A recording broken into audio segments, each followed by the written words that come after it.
I never minded Jenna's passion for fitness. In fact, I encouraged it. A little self-care, a little stress relief, why not? But somewhere along the way, her hour-long gym visits stretched into 2, then 3. Then she started going twice a day. At first I told myself it was nothing, just dedication, just an outlet. But when she started coming home late, exhausted, barely speaking to me before collapsing into bed, I knew something was wrong. The real breaking point came when she forgot our anniversary. Not just the date, she forgot we were even married for a moment. That night, after I set the table, lit the candles, and waited 2 hours for her to come home, she finally walked in, drenched in sweat, her gym bag slung over her shoulder. "Oh," she murmured when she saw the table. Was this? Tonight, it was like a punch to the gut. Chapter 2.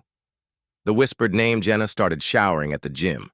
She claimed it saved time, but I suspected it was to hide something. One night, curiosity got the best of me. While she was in the shower, I checked her phone. No messages, no missed calls. But then, I saw something odd. Her location history. Peak. Fitness. 5 hours peak fitness. 4.5 hours peak fitness. 6 hours. No one worked out that long. No one. I scrolled further and found a single text from an unsaved number. "Same time tomorrow?" And her reply, "Always." My pulse pounded in my ears. Who was she meeting? A trainer? A workout partner? A lover? I copied the number, took a deep breath, and dialed. It rang once, twice. Then a deep voice answered. "Jenna?" I hung up. Chapter 3. The gym secret. The next day I followed her. I waited until she left for her usual session, then grabbed my keys and tailed her car to Peak Fitness. She walked in, greeted by a group of regulars. I parked and sat there, debating my next move. Then, throwing caution aside, I stepped inside. The place smelled of sweat and ambition. I scanned the gym, looking for her, and then I saw them, Jenna and a tall, broad-shouldered man, laughing. She leaned in close, her hand brushing his arm. It was him, the voice from the phone. I clenched my fists and took a step forward, but before I could reach them, I saw something that stopped me cold. The man glanced around, then subtly slid something into Jenna's gym bag. A small envelope. Cash? A note? Jenna nodded, then disappeared into the locker room. This wasn't an affair. This was something else entirely. Chapter 4. The underground gym I left. I needed time to think. That night, I pretended to sleep as Jenna slipped out of bed. At exactly 2 a.m., she left the house. I followed. Not to Peak Fitness. Somewhere else. An abandoned warehouse on the outskirts of town, dimly lit, music thumping inside. I crept closer, peeking through a cracked window. Inside, I saw people in a circle, shouting, cheering, and in the middle, Jenna fighting, bare-knuckled. She moved like a predator, dodging blows, landing punches with deadly precision. Blood smeared her knuckles. Sweat dripped from her brow. I stumbled back, my breath ragged. My wife wasn't having an affair. She was in an underground fight club. Chapter 5. The truth hurts. I confronted her the next morning. "Who is he?" I demanded. Jenna flinched but didn't play dumb. "He's my trainer," I scoffed. "Trainer? Is that what we're calling it? I saw the warehouse, Jenna. I saw you." She exhaled, rubbing her face. "You weren't supposed to find out." "Why?" "Because you knew I'd stop you. Because you wouldn't understand." Her eyes were tired, haunted. "It's not cheating, okay? It's survival. It's control. I feel alive in that ring." I stared at her. The woman I married was gone. This version of Jenna, bruised, hardened, secretive, was someone else, Entirely. Do you even love me anymore? I asked. Silence. Then finally she whispered, I don't know. And that was the answer that shattered everything. Epilogue. Some battles can't be won. Jenna didn't stop fighting. I didn't try to stop her. A month later, she moved out. Not with another man, not into someone else's arms, just gone. See her on TV sometimes, an undefeated champion in a sport I never even knew existed. She looks happy, and me? I'm just a man who lost his wife to a fight I never saw coming. I walked away that night, but the echoes of the fight followed me home. For weeks, I tried to settle into my old routines, work, eat, sleep, repeat. But everything felt off, like I was living in a house I didn't recognize, even though I had built it myself. Jenna was gone, but she had left something behind, something invisible but heavy, pressing against my ribs every time I thought about her in that ring. Moving like a force of nature, I told myself I had to move on. But then the nightmares started. Chapter 11. Blood in the ring, it was always the same dream. Jenna in the ring, the bell ringing, the crowd roaring, and then she was on the ground, not moving, lifeless. I'd wake up, gasping, drenched in sweat, my hands shaking. I tried to tell myself it was just my mind playing tricks on me. But the feeling wouldn't go away. Something was wrong. I needed to see her. Just one last time.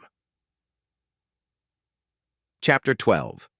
The champion's fall, I found out where she was fighting from an old flyer at Peak Fitness.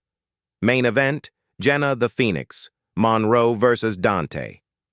The Reaper, Castro, the Reaper. I didn't know much about underground fighting, but even I had heard of him. He didn't fight to win. He fought to break people. I showed up to the fight just as Jenna was stepping into the ring. She didn't see me, and I didn't call out to her. I just watched. The fight was brutal. Jenna was fast, but Dante was a monster. He took every hit like it was nothing, grinning through the blood. Then he caught her, a single hit to the ribs, and I heard the crack. Jenna staggered, then another blow. She hit the ground, didn't get up. The crowd was screaming, but all I could. Here was my own heartbeat. I was moving before I could think, shoving my way to the ring, jumping over the ropes as someone yelled for security. I dropped to my knees beside her, her eyes fluttered open, unfocused. Then, barely a whisper. You weren't supposed to see this. Chapter 13. The price of the fight. The medics took her to a back room. I waited outside, pacing. Finally, Reed stepped out, arms crossed, looking at me like I was something he had scraped off his shoe. She's alive, he said. Congratulations. What the hell was that? I snapped. Why is she still doing this? Reed sighed. Because it's who she is. I shook my head. No, she's more than this. Reed studied me for a long moment. Then he said something that made my blood run cold. You ever wonder why she started fighting in the first place? I frowned. She said it made her feel alive. Reed scoffed. That's what she told you, but the truth? He leaned in. She started fighting because she was running from something. Chapter 14. The truth I never knew. Jenna didn't talk much in the hospital. Her ribs were broken, a concussion, bruised kidney, the kind of damage that would put most fighters down for good. But she wasn't most fighters. I sat beside her waiting. Eventually, she sighed. You should go. I shook my head. No. She looked at me then. Really looked at me. And for the first time in a long time, I saw something behind the hardened exterior. Fear. I took a deep breath. Jenna, what were you running from? She hesitated. Then finally she whispered, my father. Chapter 15. A monster from the past. I blinked. Your father? She swallowed. I never told you because I wanted to forget, but he... She exhaled sharply. He wasn't just abusive. He was a fighter, and when I was a kid, he used me as his punching bag. I felt my stomach drop. She stared at the ceiling. I swore I'd never be weak again. Never let anyone have that kind of power over me. She turned to me then, eyes dark and unreadable. You were my safe place, she admitted. But I knew. If I stayed with you, I'd always feel like that scared little girl. The words hit harder than any punch. Chapter 16. A different kind of fight. I didn't know what to say. For years, I thought I had lost her to the fight. But the truth was, I had never really had her to begin with. She had been fighting ghosts long before I met her, and now she had one last fight left. I have to end this, she murmured. I have to face him. Her father. The real monster. I should have told her it was a bad idea. But instead, I asked, when? Because for the first time since she left, I wasn't walking away. I was fighting with her. We spent the next few days in silence. Jenna healed, but her mind wasn't on the bruises or broken ribs. It was on him, her father, the man who had shaped her into a fighter, not through training, but through terror. Finally, I asked the question that had been burning in my mind since that night at the hospital. Where is he now? Jenna's jaw tightened. He's back. That single sentence sent a chill down my spine. Chapter 18. A ghost walks into town. His name was David Monroe, and he had vanished years ago. No forwarding address, no trace. Jenna had assumed, hoped he was dead. But now he was back, and had been watching her fights. She pulled out her phone and showed me a message she had received the night before. Still pulling punches, little girl? My blood ran cold. I clenched my fists. Jenna, we need to call the police. She shook her head. No! Jenna, I'm not hiding, she snapped. Not from him, not anymore. Her eyes burned with something I hadn't seen before. Not fear, rage. Chapter 19. The challenge. She found him before he could find her. A grimy dive bar on the edge of town. A place where fights didn't need rings and violence didn't need a reason. We walked in together, but this was her fight. He sat at the bar, a hulking figure with knuckles like bricks.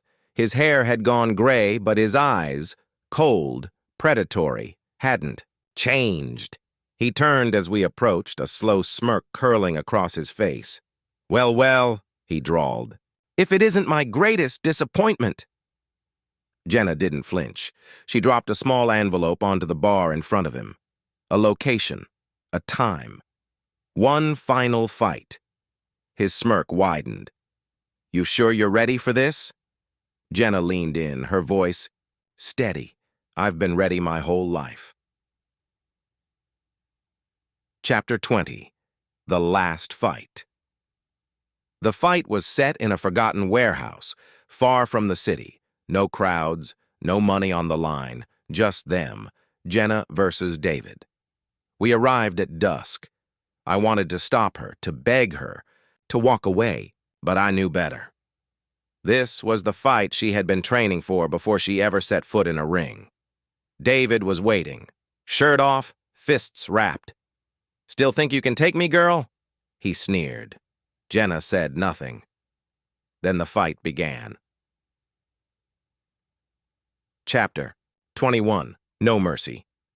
David fought like a brute, like someone who had never doubted his own strength. But Jenna fought like a survivor. She dodged his first swing, let him waste his energy.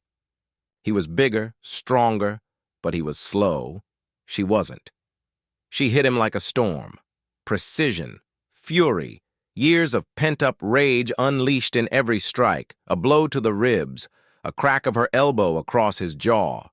David stumbled. For the first time in his life, he was losing, and he knew it. His face twisted in fury. He lunged, no technique, just desperation. Jenna sidestepped, and then a final devastating punch, a sickening crack. David collapsed. This time, he wasn't getting up. Chapter 22. The end of a nightmare. Jenna stood over him, chest heaving, knuckles bloodied. For a long moment, she just stared. Then she spoke, her voice steady, quiet. "You don't own me anymore." David groaned, rolling, onto his side, coughing. He tried to speak, but Jenna was already walking away. She didn't need to hear his excuses. She had already won. Epilogue, a new beginning. The next morning, Jenna packed her bags. I watched her, my heart heavy. "This is it, isn't it?" I asked. She looked at me, her expression unreadable. Then she nodded. "I don't know who I am without this fight," she admitted. "I need to find out." I swallowed the lump in my throat.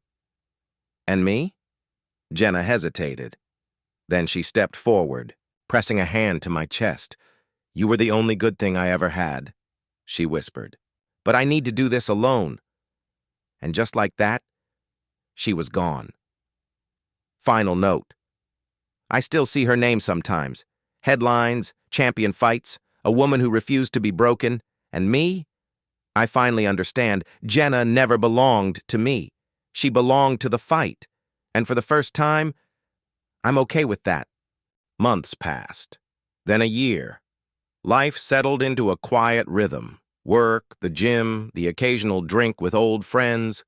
But even in the stillness, she was there. Not in body, not in presence, but in the way my hands clenched when I heard the distant echo of a fight. In the way my heart quickened when I caught a glimpse of a familiar silhouette on a television screen. Fists raised, sweat glistening under stadium lights. Jenna Monroe was not just fighting underground anymore. She had made it to the big leagues. A knock at the door one night, I was home, half watching some late-night boxing match when there was a knock at my door. I wasn't expecting anyone. Opening it, I found a man I didn't recognize. Tall, broad, suit too expensive for casual wear. "Mr. Carter?" he asked. I frowned. "Yeah?" He pulled out a small black envelope and handed it to me. "Jenna, Monroe wanted you to have this." Before I could respond, he was already walking away. I stared at the envelope, fingers hesitating before opening it. Inside was a single ticket, a VIP pass, Jenna's championship fight. The return I told myself I wouldn't go. Told myself I had let go of that world, of her. But I went anyway. The stadium was massive, the lights blinding, the energy electric. Her opponent was a beast, a reigning champion with years of victories behind him. And yet, as I watched Jenna step into the ring, I realized something. She wasn't the underdog anymore. She was the storm, the fight of her life. Had seen her fight before, but never like this. She moved like a predator, controlled, calculating, precise. She didn't waste energy. She didn't flinch. Every strike was deliberate. Every dodge was poetry. Her opponent was bigger, stronger, but none of it mattered. She took him apart, piece by piece. And when the final punch landed, dropping him to the canvas, the crowd erupted. The referee lifted her hand. Winner, champion, undisputed. But she wasn't looking at them. She was looking at me. Closure. After the fight, I didn't expect to see her. Didn't expect anything at all. But as I was leaving, she was there, waiting in the hallway, championship belt slung over her shoulder. For a long moment, we just stared at each other. Then she spoke. "You came." I nodded. "Wouldn't have missed it." She exhaled, running a hand through her damp hair. "I don't know what to say." "You don't have to." Silence stretched between us, filled with things unsaid. Then for the first time in what felt like forever, she smiled. Not the hard, distant smirk she had worn for so long, but something real. "Something, Jenna?" "I think I finally know who I am," she said. I smiled back. "Yeah, I think I do too." She adjusted the belt on her shoulder, glancing toward the exit. "I should go." I nodded, and just like before, I let her walk away.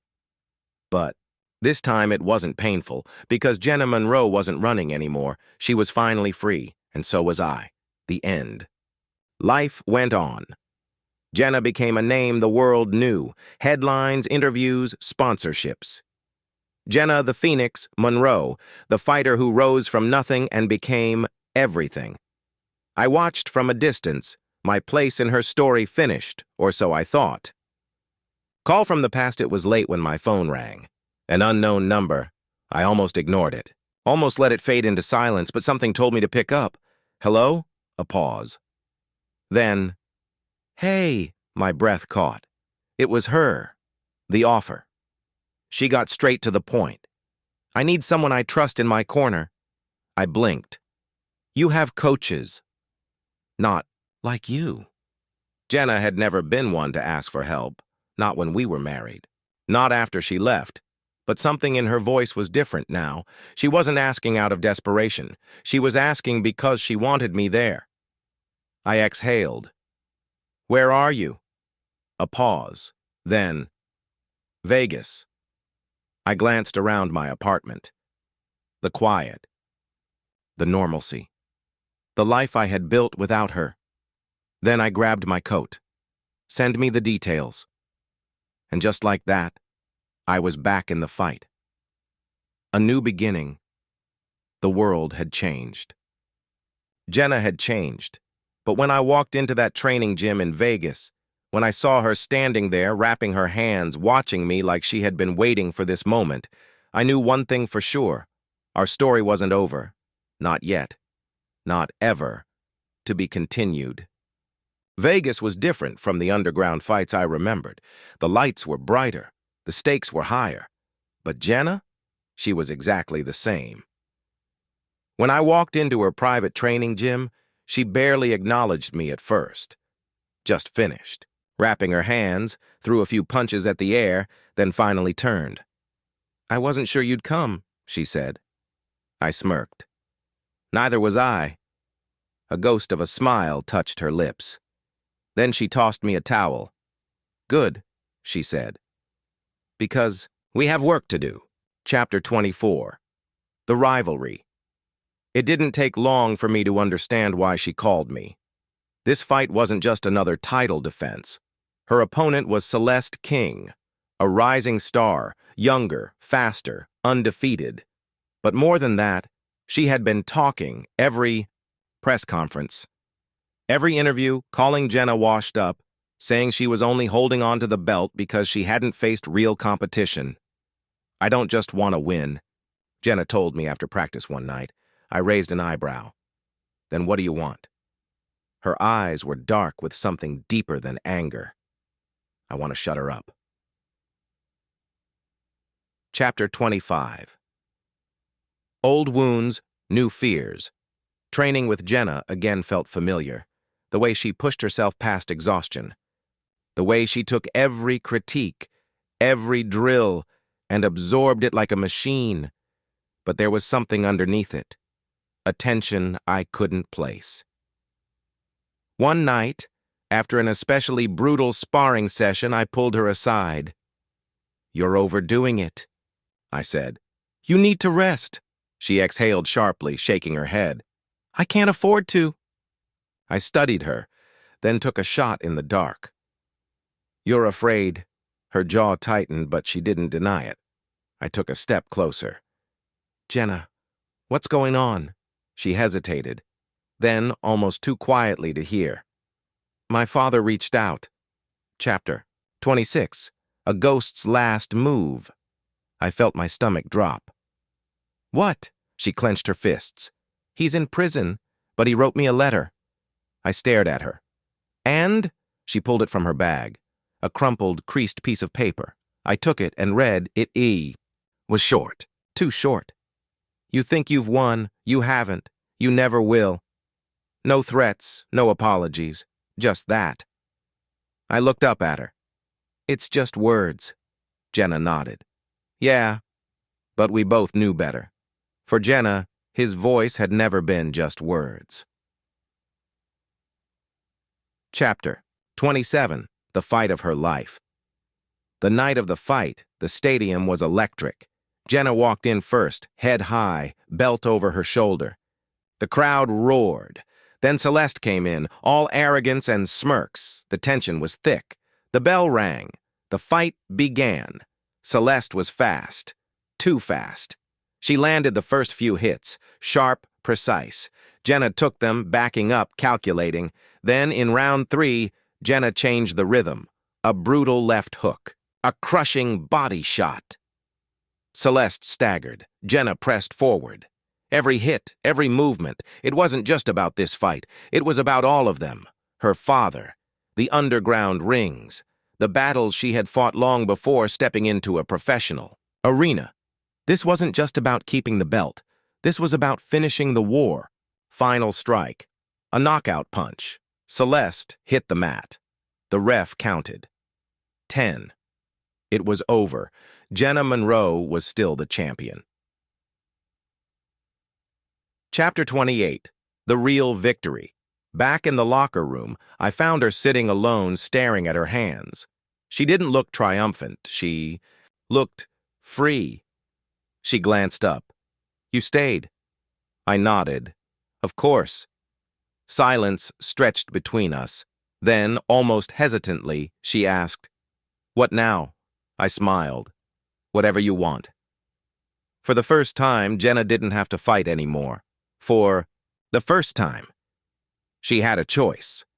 And this time, she wasn't making it alone. The end. For the first time in years, Jenna Monroe had no fight on the horizon. No rival breathing down her neck, no underground battles waiting in the shadows, just an empty space where the next war should be. She stared at her championship belt, fingers, tracing the engraved letters. The title she had bled for. She had everything she once thought she wanted. And yet, she turned to me. "What would you do if you were me?" I studied her. "If you're asking, it means you already know." She exhaled sharply, looking away. "Yeah, I think I do." Chapter 30.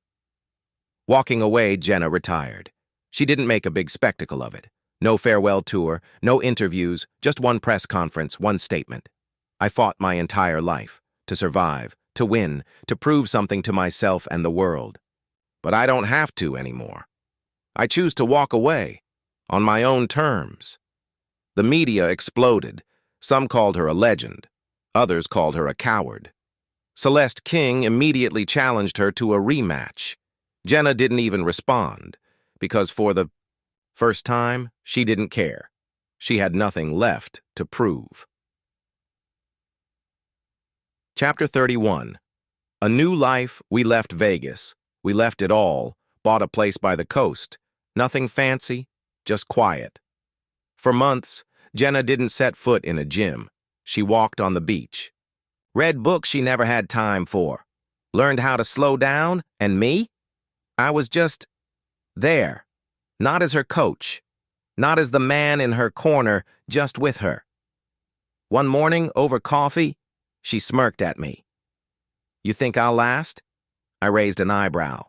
"At retirement?" She nodded. I leaned back, studying her.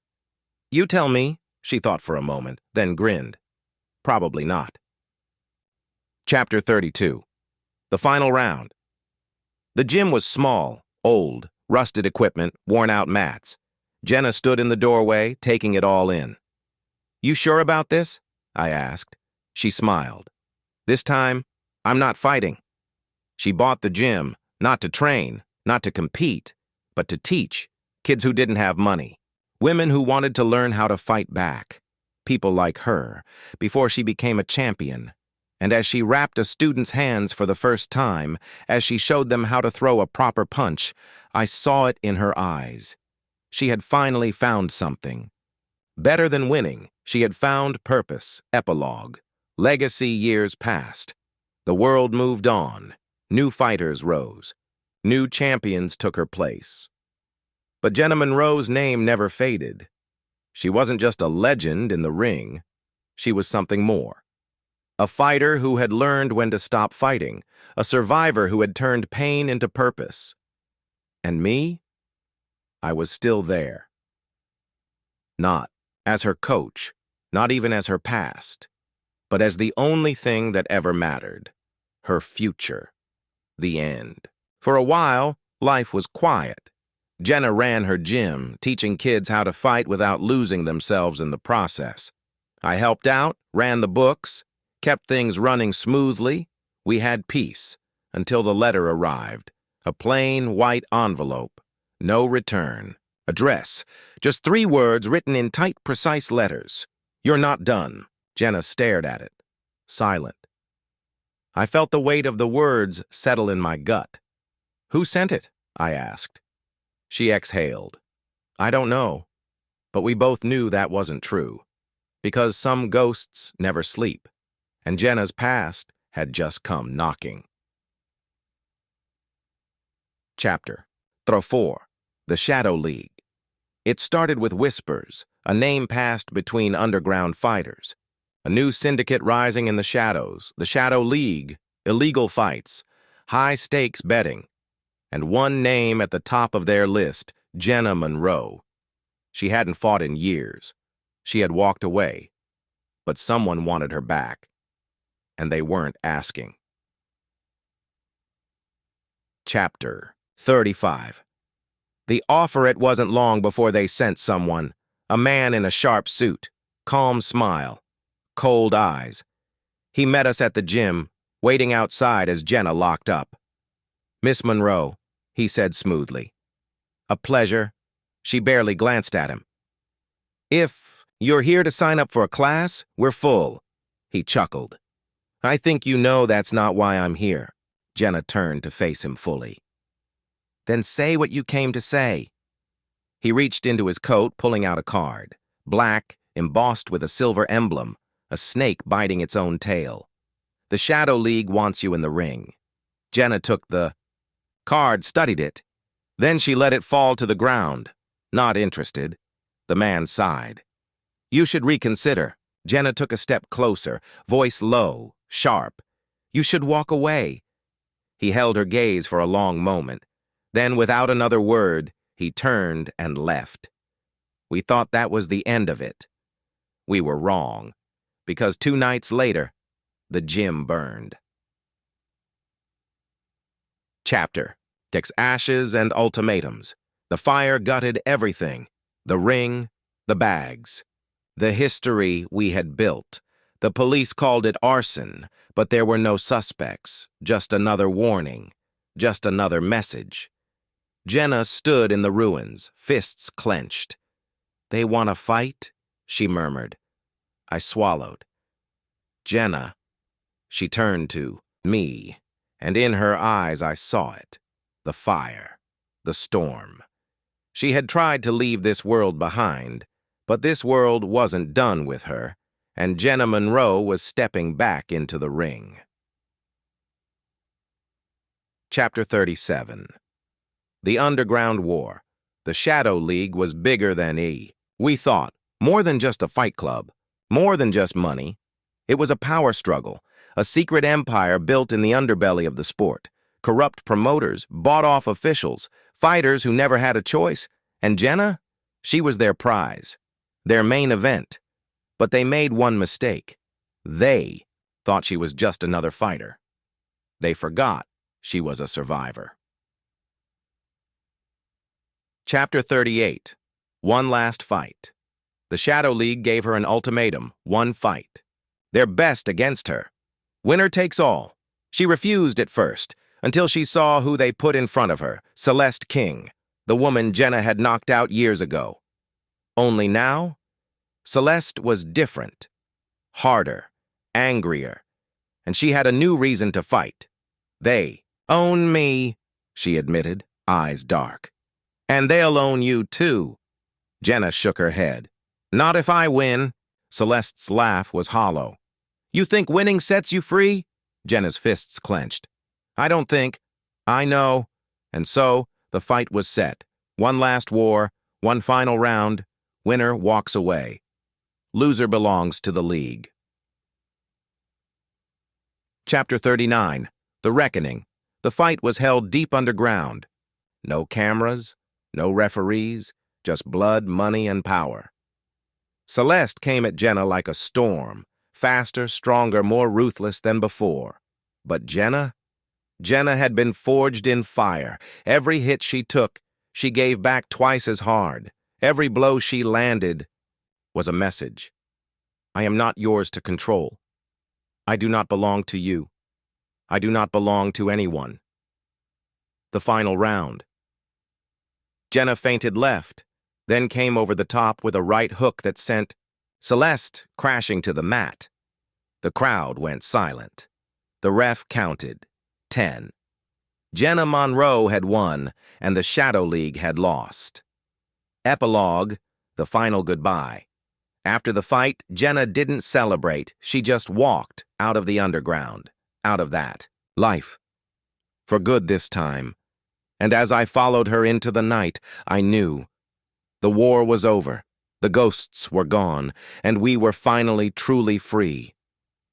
The end. Or is it? Jenna had won, but freedom always comes with a price. The Shadow League wasn't just going to disappear because she beat their best fighter. People with that much power don't like to lose. And 2 nights later, the cost of her victory became clear. We came home to find the door wide open. Inside, wreckage, broken furniture, shattered glass, a message carved into the wall. You think this is over? Jenna stood in the doorway, fists tightening. Her past wasn't just haunting her, it was hunting her. Chapter 41. The man in the dark we needed, a plan. But first, we needed answers. The Shadow League had power, but someone had to be pulling the strings. That led us to Victor LaSalle, a ghost in the fighting world. A man who had built fortunes on blood, never seen, never named. Jenna had fought in his rings before. Now, she was coming for him. Chapter 42. The invitation. Victor didn't hide. He didn't need to. He sent us the invitation, a high-rise penthouse.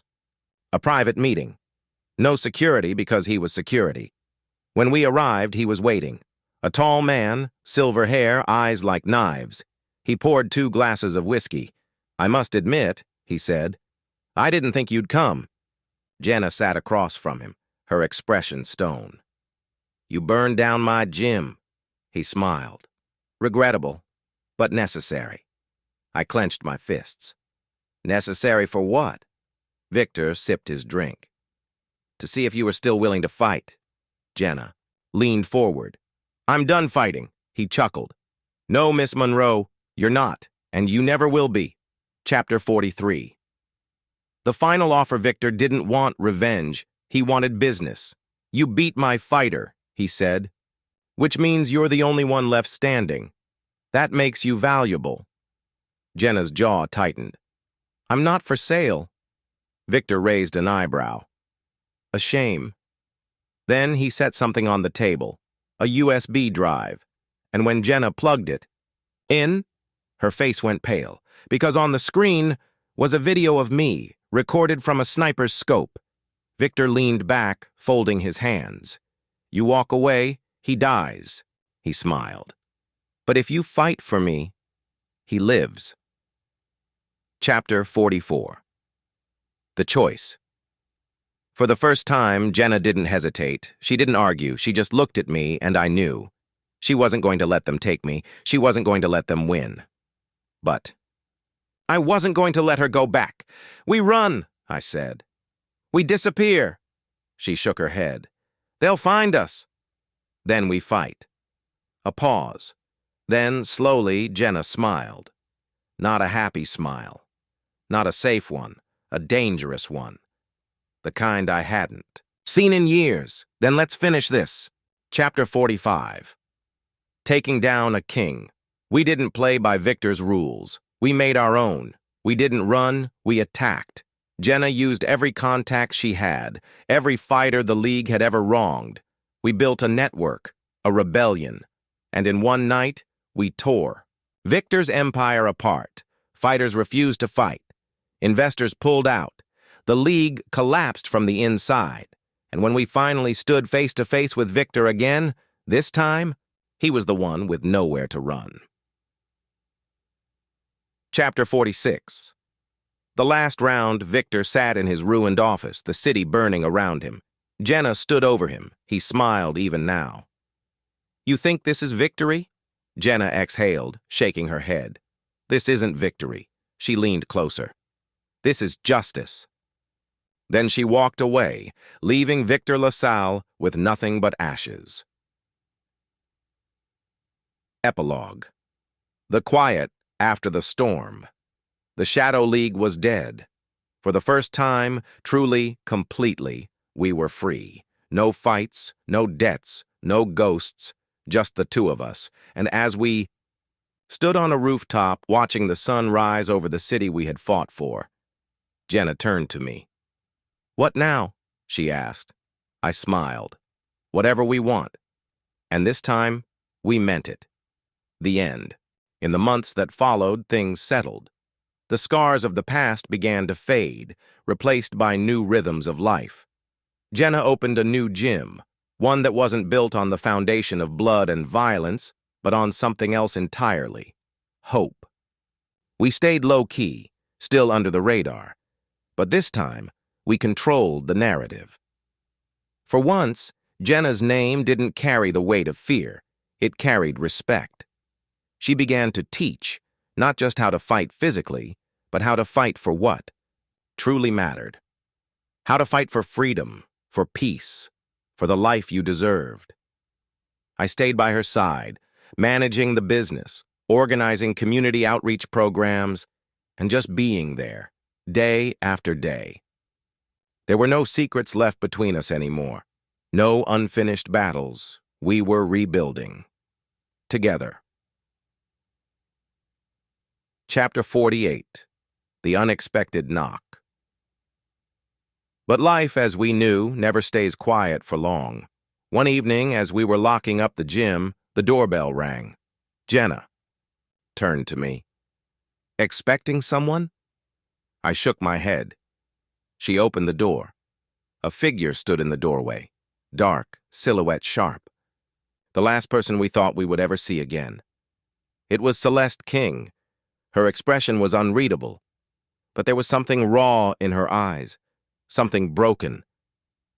"I need to talk," she said, voice shaky. Jenna didn't flinch. She stepped aside. "Come in."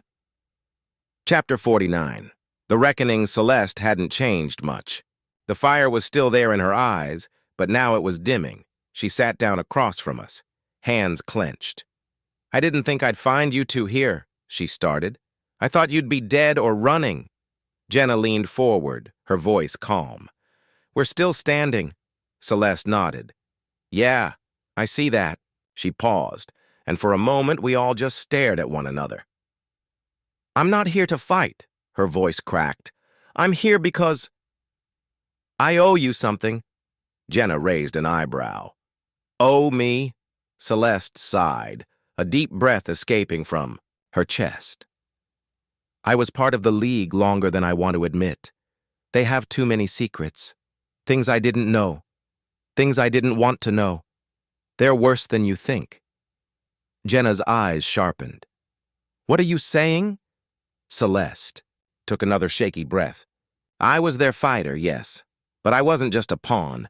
I didn't know it then, but they were grooming me for something bigger, something darker."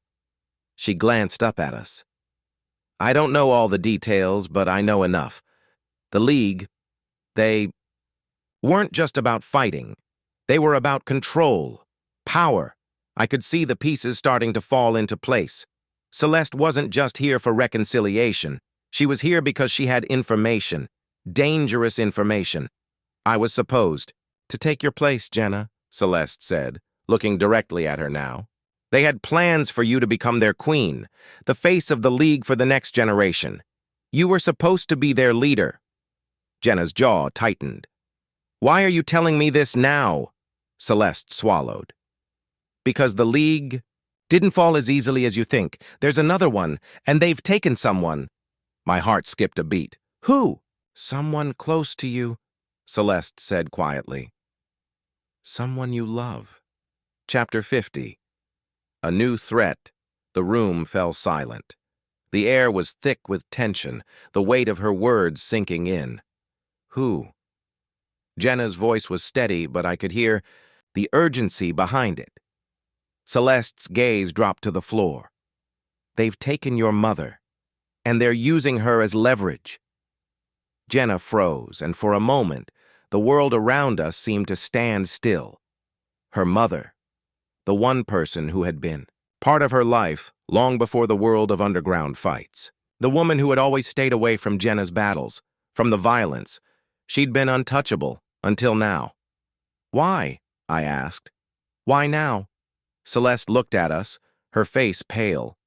Because they know you're vulnerable. They know you care.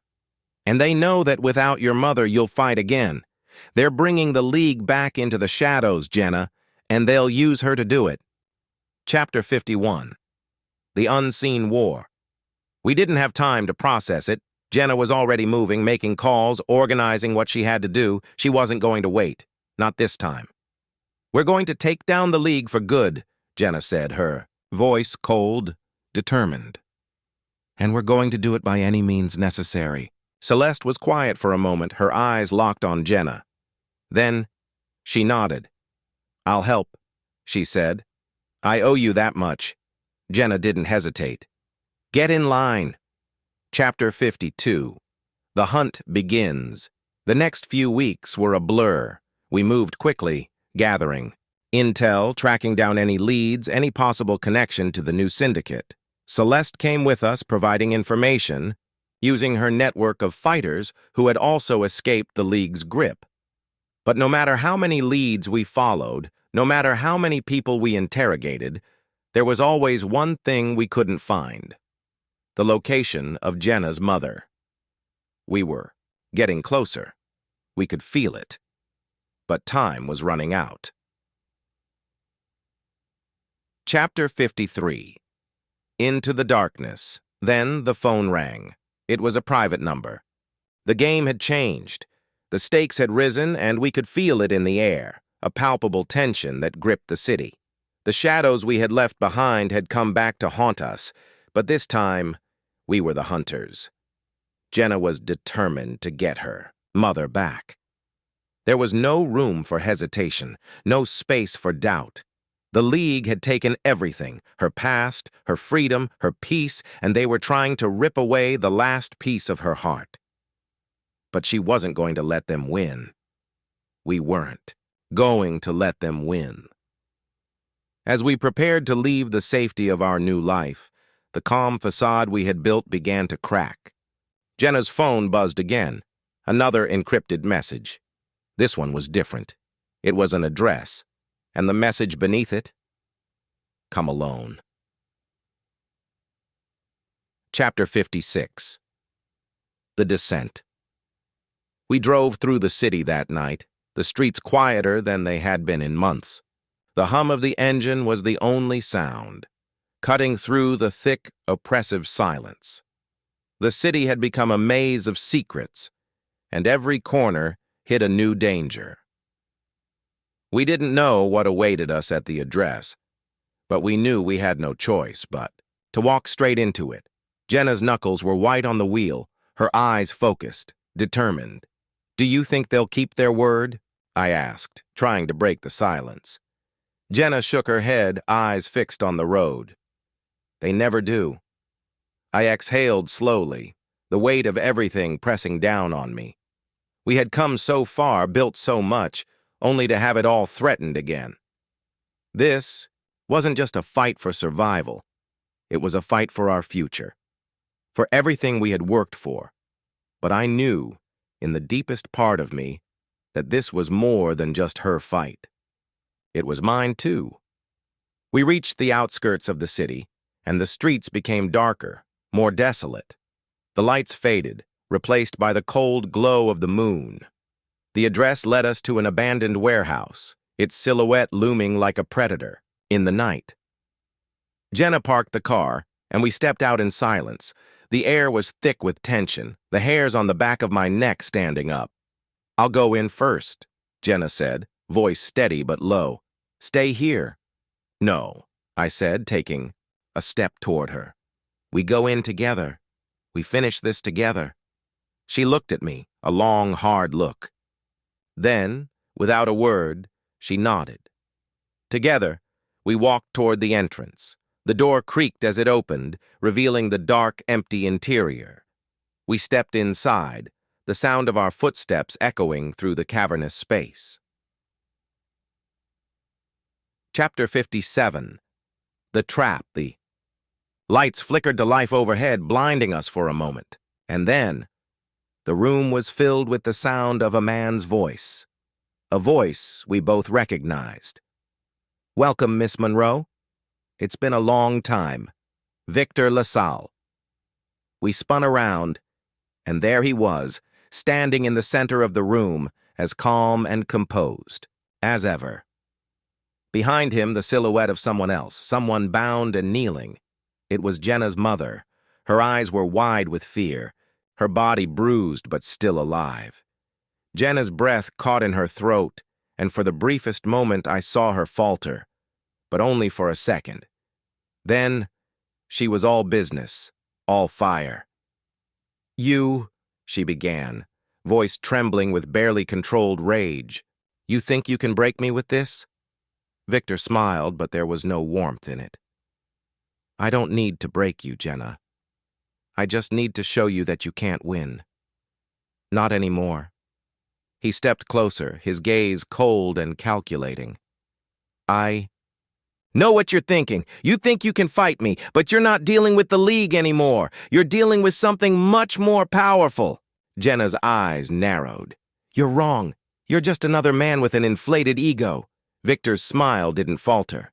"We'll see." Chapter 58. The Game of Shadows. Suddenly, the doors slammed shut behind us. We were trapped. The lights dimmed again, and the sound of footsteps echoed through the warehouse. Men, women, shadows, all closing in on us. We had no way out. It was a trap. Victor raised his hand, signaling the movement to stop. "Don't bother trying to run. The place is rigged. It's just you and me now, Jenna." Jenna took a step forward, her fists clenched, but I could see the fear in her eyes, not for herself, but for her mother. "I'll make you a deal," Victor continued, his tone almost bored. "I'll let your mother go, if you fight for me. One last match. You've always been the best. I'll give you the crown. You'll be the queen of the new league." Jenna didn't blink, but her voice was cold. "I don't need your crown." "Then what do you need?" Victor's smile twisted with amusement. Jenna's gaze locked onto him. "Your head." Without warning, she lunged at him, but it wasn't Victor she was after. It was the guards, the goons who had been circling us in the shadows. A flurry of movement, a blur of fists and feet. She was unstoppable, but there were too many of them. Chapter 59. The Price of Defiance. As Jenna fought, I moved to her mother, freeing her from the ropes that bound her. But it was clear we were outnumbered. Victor's plan was working. We thought the storm had passed. We thought that by bringing Victor LaSalle down, we had crushed the last remnant of the League. But as we moved on, something lingered in the air, a shadow that wouldn't let go. The fight had ended, but the war? It wasn't finished yet. We relocated, a new city, a fresh start. Jenna's gym flourished, her influence spreading among those who needed a safe space, fighters looking for redemption, just as she had once searched for her own. We were free, or at least we thought we were. But the past has a way of catching up. It was a quiet evening, the gym empty except for the two of us when the door opened. I didn't need to look up to know something was wrong. The tension in the air was palpable. It was too quiet. The figure in the doorway was unexpected. A woman, tall, with dark hair and cold eyes. She wore an air of confidence, the kind that immediately made the hairs on the back of my neck stand. "Up?" Jenna was the first to react, stepping forward with that familiar fierceness in her stance.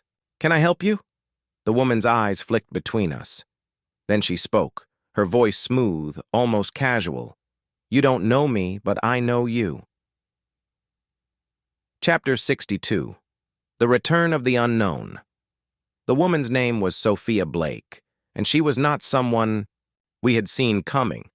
Her presence was like a magnet, pulling the air tight around us.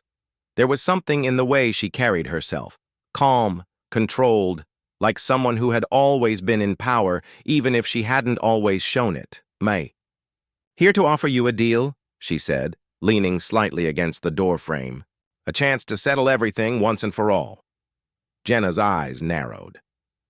I don't deal with anyone who's looking to use me. Sophia's lips curled into a smile, almost admiring the resistance.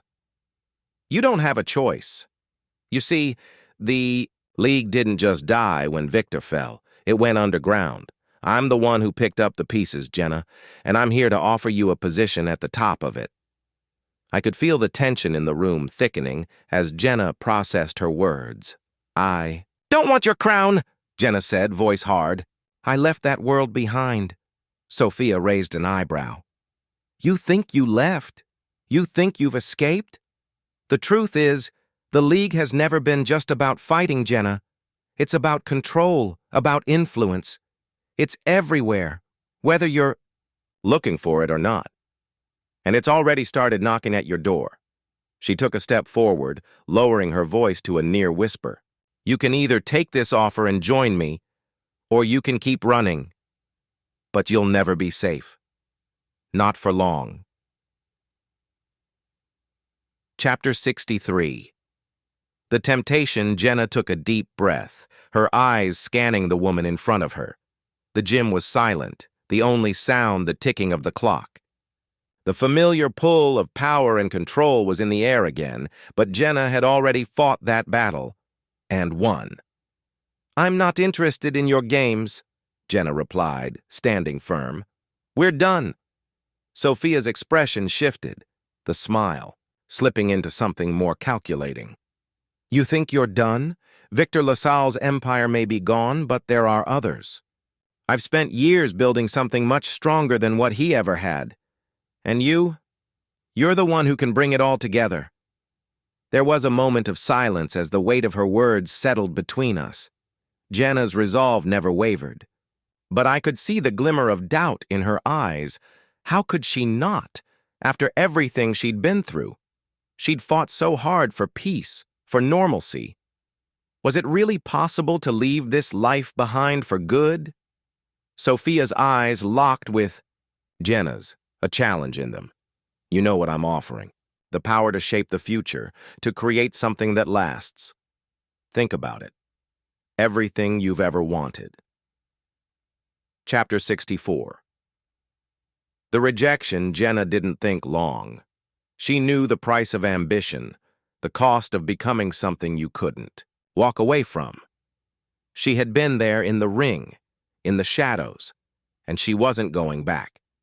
Her response was simple, cutting through the tension like a knife. No, we're done here. Sophia didn't flinch.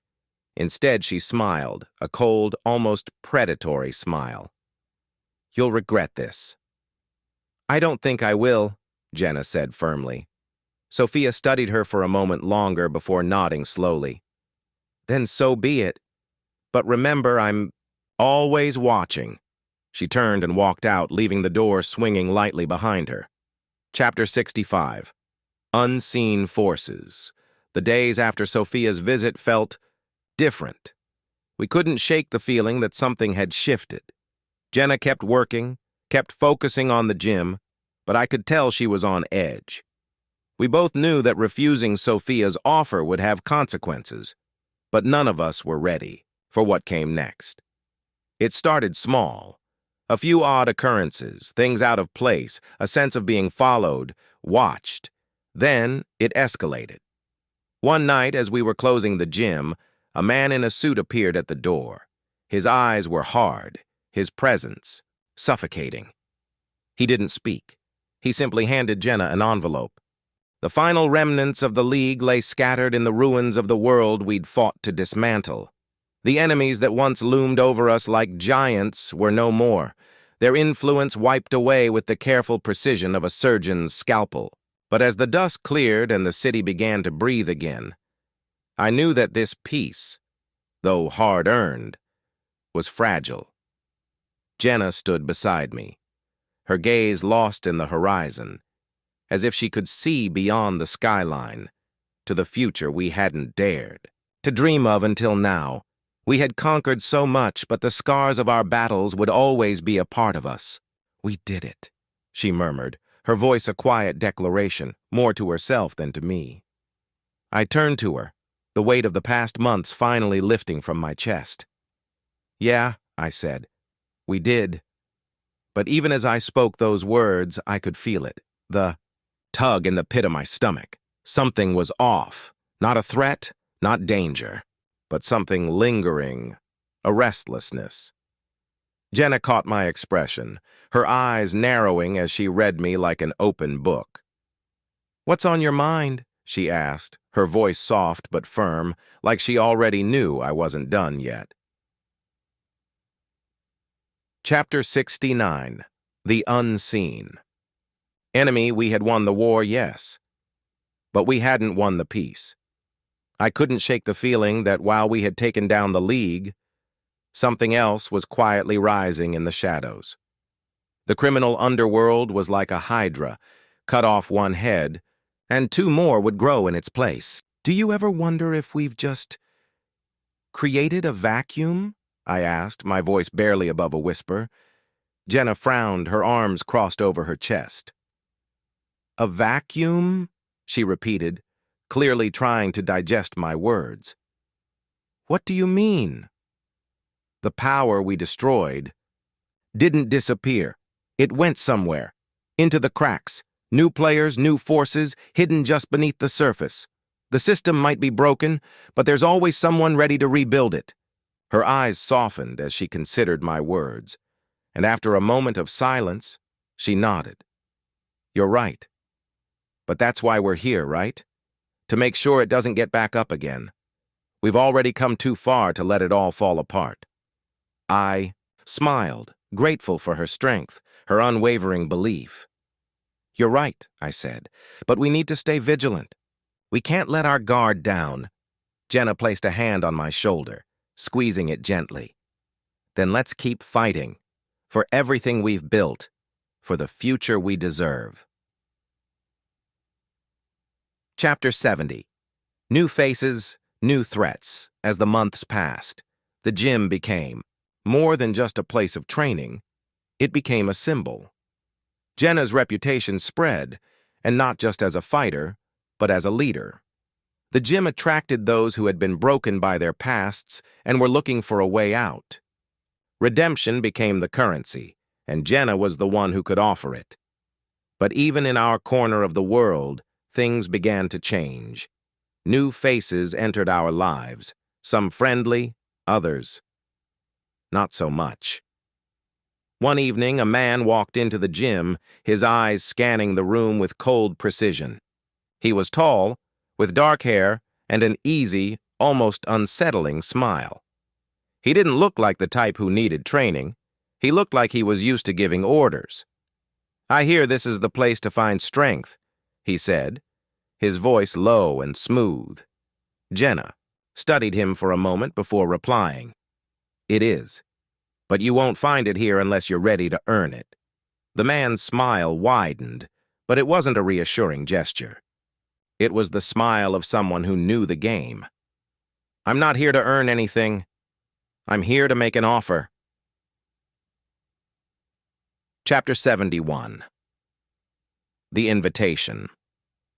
The man introduced himself as Damien Frost, a name that sent an immediate chill through the air. He wasn't just anyone. He had connections, influence, power, and he was offering something no one else could. "I can make you more than you ever imagined," he said to Jenna. "You have a choice. Stay here, stay small, or you can join me. Together, we can take this city, we can have it all." Jenna's response was immediate, fierce, and uncompromising. "I didn't come this far just to sell out. I don't want your deal." Damien's eyes flickered with amusement, then hardened. "Everyone has a price, Monroe. Everyone." For a moment, I thought he might walk away, but instead, he reached into his coat pocket and pulled out an envelope, tossing it on the counter between us. "Consider it. You'll see what I can offer soon enough." And then, just as quickly as he had appeared, he was gone. Chapter 72. The Revelation. The envelope lay there unopened, but it burned with a silent warning. I could feel it in my bones. This wasn't just about power anymore. It was about control. Damien Frost wasn't the kind of man who made empty threats. He had power behind him, the kind of power that didn't stay hidden for long. Jenna stared at the envelope, her brow furrowing. "What does he want?" I looked at her, then at the sealed envelope. "He wants you to join him, to become part of something bigger." Jenna shook, her head, her fists clenched. "I've spent my entire life fighting against people like him. I won't fall for it." The city buzzed with a nervous energy, a hum that vibrated deep beneath the surface. It was as if every person on the streets could feel it. Something was coming, something big.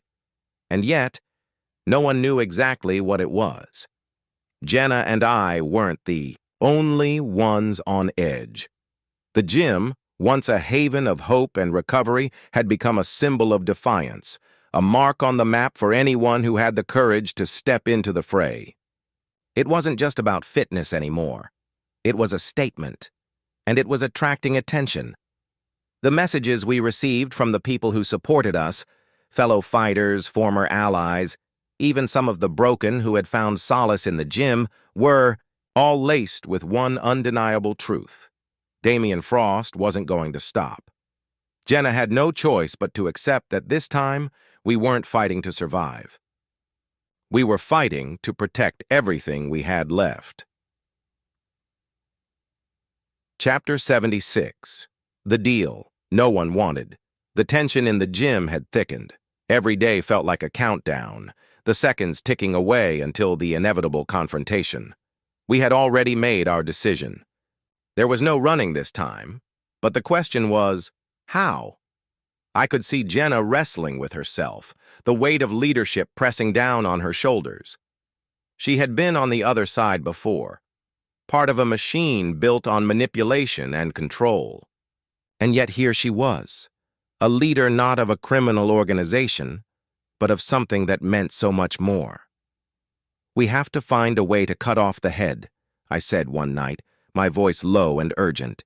"Damien Frost is a snake, and if we don't eliminate him, he'll keep spreading his venom." Jenna turned toward me, eyes dark with determination. "I know, but how do you fight someone like him? Someone with power, resources, and an army of loyal followers?" I knew the answer, but I also knew the cost. "You go after everything he values," I replied. "You make him choose his power or his life." Jenna's jaw clenched. "That's the only way. There's no other option. He wants control. We'll show him what happens when someone tries to take control of us." Chapter 77. A city on the brink. Our plan was simple. At least it seemed simple on paper. We couldn't take Damien Frost head on. We didn't have the numbers, the firepower, or the resources. But what we did have was something far more dangerous. A city that had been quietly waiting for someone to finally take control, to rip out the rot and bring real change. Our first step was to isolate him. We began quietly reaching out to the people who had been under Frost's thumb. Low-level players, suppliers, and even a few former allies who had once worked with him. Each one of them had their own grievances, their own reasons for wanting Frost out of the picture. "Power comes from trust," Jenna said as we gathered our small yet growing group of allies. "Without it, even the mightiest empire falls." I could see the fire in her eyes. She wasn't just fighting for herself anymore. This time she was fighting for everyone who had ever been crushed by the weight of the system. We had our strategy, and as the days passed, the city began to shift. The message we were sending was clear. Frost's reign would not last, But we also knew it wouldn't be easy. The deeper we dug, the more complicated the web became. Every lead we followed seemed to twist into something darker. Every step forward revealed more enemies, and we had no way of knowing how many of them were already watching us. Chapter 78. The First Strike. The first blow came when we hit one of Frost's supply chains, taking down a key operation. It wasn't a huge victory, but it sent a clear message. We weren't afraid to fight back. That night, as I sat in the back of the gym, watching Jenna prepare for the next move, the weight of the situation pressed heavily on me. This was a war. Jenna glanced over at me, sensing my unease. "What's going through your mind?" she asked softly, her voice calm but knowing. "I'm just thinking about everything that's about to unfold," I said, rubbing my temples. "We're not just going up against Frost anymore. We're going up against an entire system. We're poking at the heart of it, and we have no idea how deep it goes." Her eyes were steady, unwavering. "We'll burn it all down if we have to, but we're going to make sure we get out of it alive, and when we do, we rebuild brick by brick." There was something in her words, something that made me believe, even if it seemed impossible. She wasn't just fighting for survival anymore. She was fighting for something greater, something worth dying for, and that scared me more than anything.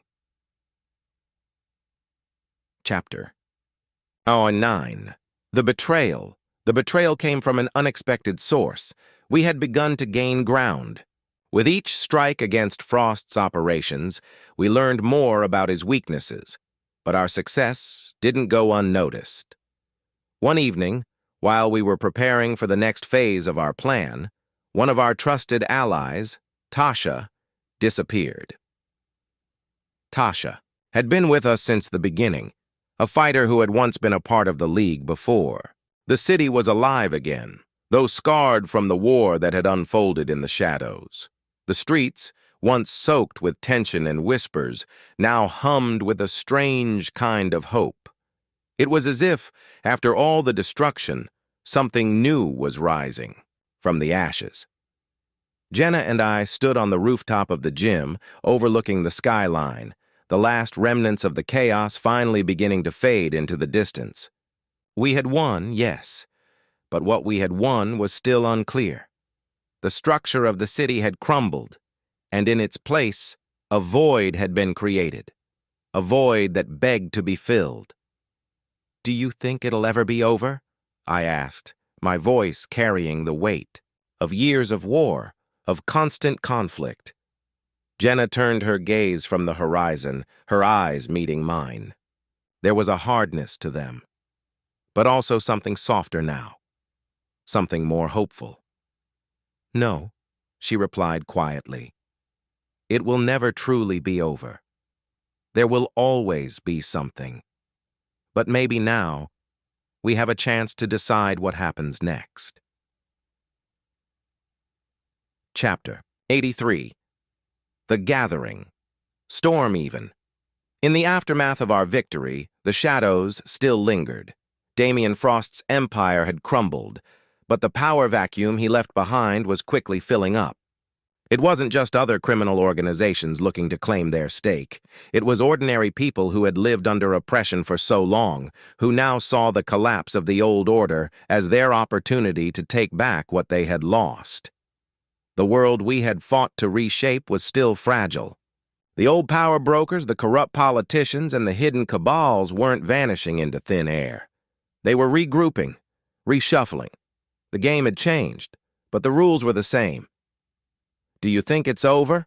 I asked again, not just for myself, but for all of us. Jenna's lips curled into a slight smile. "You don't get to kill the beast and think it stays dead. But this time, we're ready for whatever comes next." Chapter 84. The Invitation. The first message came unexpectedly. One evening, as Jenna and I sat in the back of the gym, talking over plans for rebuilding and outreach, one of the new members of the gym approached us, looking nervous. He was a man I hadn't seen before, with a weathered face and eyes that carried more than a few secrets. "I need to speak with you," he said, his voice urgent but cautious. Jenna raised an eyebrow. "What's this about?" The man hesitated for a moment, then placed a small envelope on the table between us. "It's from someone who's been watching. A group, actually. They're calling themselves the Phoenix Council." I exchanged a glance with Jenna, who took the envelope without hesitation and opened it. The letter inside was brief, but to the point, the tah. "Ashes of the old world are scattered. The Phoenix will rise from them, and we will be the ones to rebuild it. You've made your mark, but now you must decide if you will help shape the future or remain a relic of the past." Jenna's hand tightened around the letter, her gaze hardening. "I'm not interested in being anyone's pawn," she said. The man's eyes flickered with caution. "I understand. But the Phoenix is not a pawn. It's a movement, and they believe in your strength, your ability to lead." I felt the weight of his words sink in. A movement? The implications were vast, but it was clear. Whatever the Phoenix Council was, it wasn't just some new criminal syndicate. It was something bigger. Chapter 85. The Decision. The days that followed were filled with tension. We knew what the letter meant. It was an invitation to join forces with a shadowy new power that sought to control the rebuilding of the city. The Phoenix Council, if they were as influential as they seemed, could reshape the future in ways we hadn't yet imagined. Jenna and I sat down, the letter lying between us like a final, dangerous choice.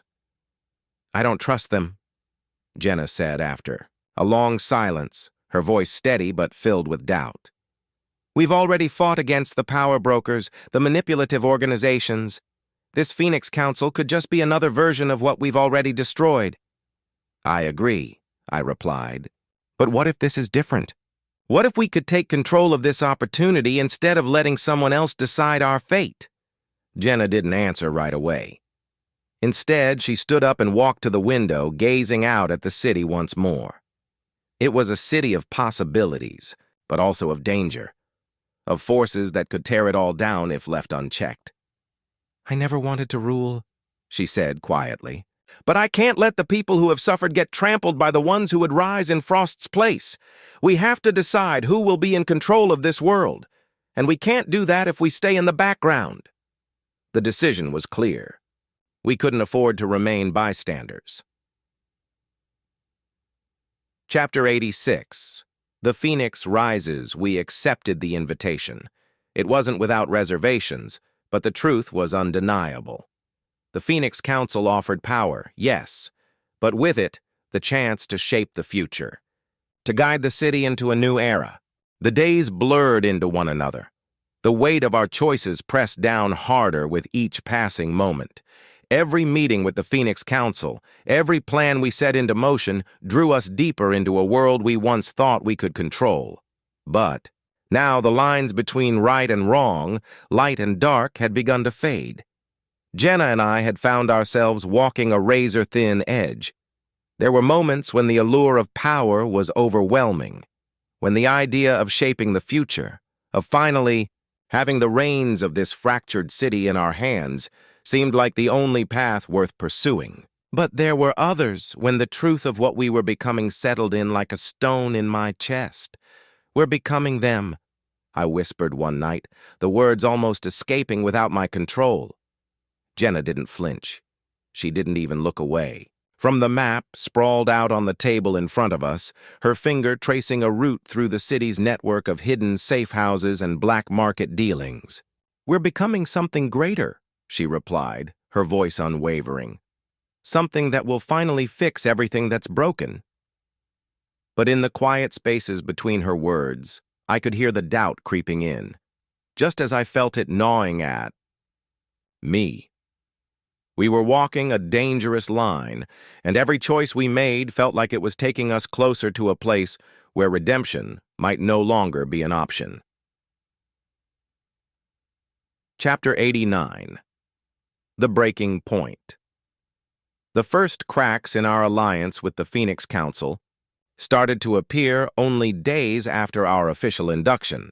Xenon, the leader of the Phoenix, was a master manipulator. His charisma was undeniable, and his promises of power, influence, and a world reshaped in his vision were intoxicating. But there was something about him that didn't sit right with me. Every word he spoke seemed calculated. Every move he made deliberate, as if he were always 10 steps ahead of us. It was during one of these meetings, a week after we joined forces, that the true nature of Xenon's plans came to light. "You've been asking the wrong questions," Xenon said one evening, as we gathered in the underground safe house. His tone was unsettlingly calm. "The question isn't whether we can rebuild the city. The question is, who will get to control the pieces?" Jenna leaned forward, her eyes sharp. "I didn't join this council just to watch people fight over power. We need real change." "Change," Xenon mused, "comes with a price. It's about control. The future isn't about rebuilding, it's about domination. And if you want to be part of that future, you need to be ready to take what's ours." The air in the room grew heavy, the tension so thick it felt suffocating. Jenna's face hardened. "That's not why we're here." Xenon's smile remained unshaken. "It doesn't matter why you think you're here. The truth is, the city is already in chaos, and chaos is where power is born." I felt the walls closing in. What had we gotten ourselves into? Chapter 90. The Unseen Hand. The true test of our resolve came in the form of an unexpected crisis. The Phoenix Council's plan to take control of the city's key assets was no secret, but what we didn't know was how far Xenon was willing to go to achieve his vision. It began with the sudden disappearance of a few of the Council's loyalists, key figures who had helped lay the groundwork for our rise to power. They had all vanished overnight with no trace. At first, it seemed like a simple case of betrayal, a part of the game. But then we started hearing rumors, whispers from within the council itself. It wasn't just about expanding influence. Xenon was eliminating anyone who could potentially challenge his control. And I couldn't help but feel the weight of that truth. We were expendable. Damien Frost's empire was built on lies and manipulation, Jenna said one night, her voice laced with a new kind of fury. "We said we wouldn't become that, but we're already being pulled into the same game." "Xenon's the one playing us, not the other way around," I replied, my mind racing. "We're just pawns in his bigger plan." But Jenna, who had always been the strategist, was already thinking 2 steps ahead. "We need to move quickly. We need to sever the ties that bind us to him before it's too late." Chapter 91. The Betrayal. Within, we made our move, but it was already too late. As we worked in, secret to dismantle Xenon's growing influence within the Phoenix Council, we realized the depth of his power. He had eyes everywhere. The betrayal came from someone we never expected. It wasn't just a loyalist or a disgruntled member of the council, it was Tasha. She had resurfaced, and she wasn't just working for Xenon, she had become one of his most trusted lieutenants, rising in rank within the Phoenix Council as the architect of its darkest plans. She had betrayed us, and now she was a key part of Xenon's machine, working behind the scenes to ensure our fall. Did you really think we wouldn't know? The city was rebuilding, but the scars of the past would never truly fade. Streets were cleaned, buildings were repaired, but the cracks, those invisible fractures in the heart of society, remained. Jenna and I, standing at the helm of a new order, were now faced with a question that echoed through every part of our lives. What do we do now? The Phoenix Council had crumbled, its twisted ideals reduced to ashes. But in its wake, something new was rising. We could feel it, just beneath the surface. A new tension, a new set of players ready to claim what had been left behind. But we weren't foolish enough to think this city could be reshaped without bloodshed. Power, after all, is a dangerous thing. We had won, yes. But the war for control was far from over. And as the new foundations of our world were being laid, the question of who would reign over them lingered in the air. Chapter 95. The gathering shadows, it began with whispers. Soft at first, barely perceptible. They moved through the city like ghosts, carried on the wind in quiet conversations between the old allies of the fallen Phoenix Council. Jenna and I had hoped that once Xenon was gone, the pieces of the old world would settle into place, and we could begin the slow work of repairing what had been broken. But the city didn't work that way. It never had.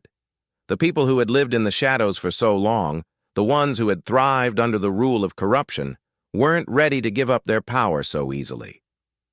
We started to see the signs.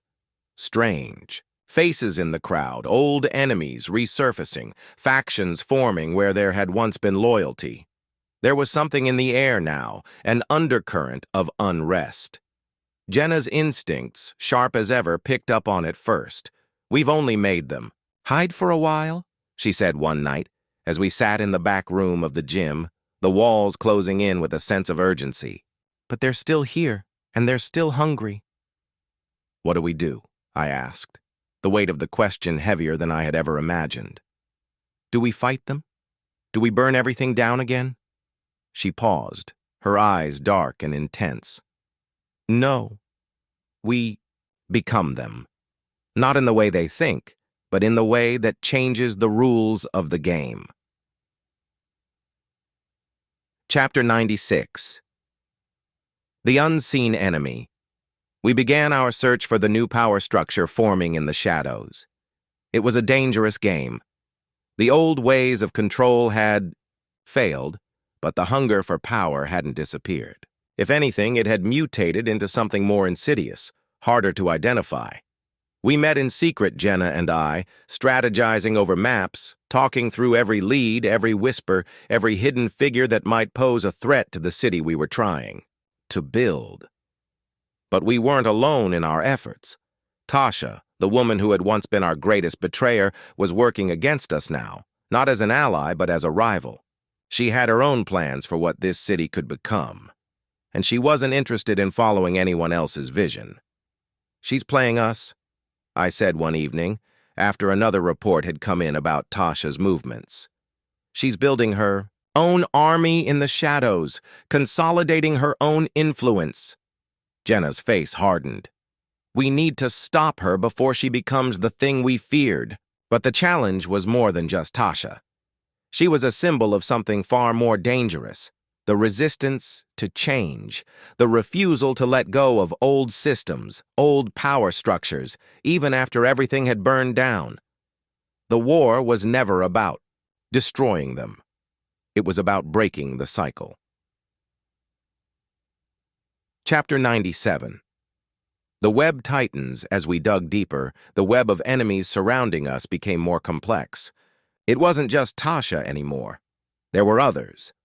Old allies of Xenon who had slipped through the cracks, old criminals, former leaders of the Phoenix Council, and even some of the wealthiest power brokers who had long been content to remain. Behind the scenes, pulling the strings without ever revealing themselves. We were in their sights now.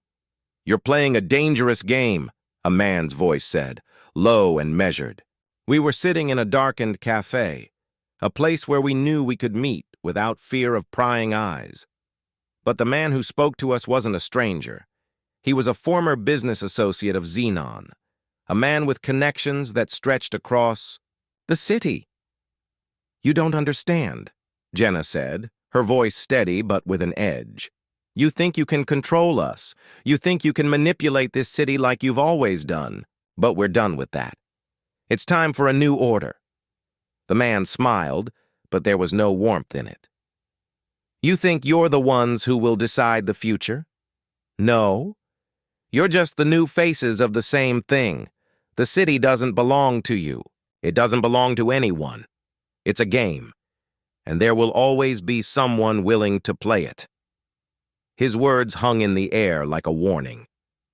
He was right in one way. No matter how much we fought, no matter how much we destroyed, the game would always find a way to keep going. The sun was rising over the city, casting long shadows on the cracked pavement where the final battle had left its marks. The streets, once teeming with chaos, were now eerily quiet. Broken glass glittered like fragments of a shattered dream. But there was something different in the air, a palpable sense of change. The tension of power struggles had given way to a fragile peace, but it was a peace built on uncertainty. Jenna and I stood on the balcony of the building we had reclaimed, watching the city come to life in slow, cautious steps. The fight was over, but the war, in many ways, was just beginning. "Do you think this is what we wanted?" I asked, my voice quieter than usual. Jenna didn't answer right away. Instead, she took in the view, the horizon painted in hues of orange and purple. She was always calculating, always a few steps ahead, but there was something in her expression now that made me wonder if even she understood the full weight of our actions. "I think we wanted a chance," she said finally, her voice thoughtful. "A chance to start over. But starting over doesn't mean everything is fixed. It's a beginning, not an end." The truth of her words settled between us like a heavy weight. We had fought for change, but we had never stopped to fully understand what that change would demand from us. Chapter 101.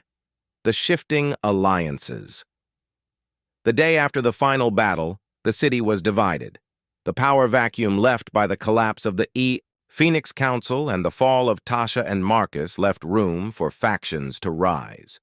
The Loyalists who had once sided with Xenon were now splintered, some joining forces with us, others retreating into the shadows to plot their next move.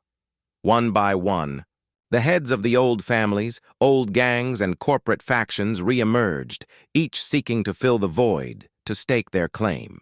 It was clear. The city's rebirth was a delicate thing, one misstep away from crumbling once again into the chaos we had just survived. Jenna and I had to act quickly. We had no choice but to reach out to the leaders who were still out there, both those who remained loyal to us and those who had yet to make their move. We began forming new alliances, not with the intent to rule, but to survive. It wasn't about dominating the city. It was about ensuring that no one person could control it again. The Phoenix Council had failed because it was built on lies, on greed. The new order we hoped to create would be different, not based on a desire to hold power, but on a mutual agreement to coexist. Chapter 102. The ghosts of the past, but even as we worked tirelessly to rebuild, the ghosts of the past haunted us.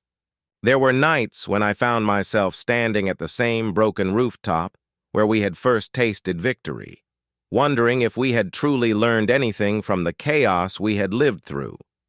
The city had become a battleground once more, but it wasn't fought with guns or armies. It was fought with minds, with ideologies, with the understanding that power could never truly be eradicated. It could only be shifted. Jenna, ever the strategist, knew this. She saw through the facade of unity, understanding that the alliances we had forged were fragile and that at any moment someone could shatter them for their own gain. It was a dance, an endless negotiation between trust and betrayal, and we had learned to be cautious. Still, despite our vigilance, there were moments when I feared that everything we had fought for would crumble. The city's foundation was still unstable, and the voices of the past, of old rulers and power brokers, had a way of slipping into the present when we least expected it. Chapter 103. A Dangerous Proposition. A week later, we received an unexpected offer, one that neither Jenna nor I could have predicted. It came from one of the most powerful figures in the city's history, Victor DeSantis, the former head of the Council of Seven, the secretive organization that had operated beneath the surface for decades. DeSantis was a man with a reputation for being ruthlessly efficient. His organization had its hand in nearly every part of the city's infrastructure, from finances to politics, and he was rumored to have survived the fall of the old order by hiding in the shadows, manipulating events from behind the scenes. He wanted a meeting. "I have no interest in power for power's sake." DeSantis's voice crackled through the speaker on the phone, as if he could sense our hesitation. "What I offer is an opportunity to bring stability to the city, to ensure that what you and your allies have worked for doesn't fall apart. The game you've started is bigger than you realize.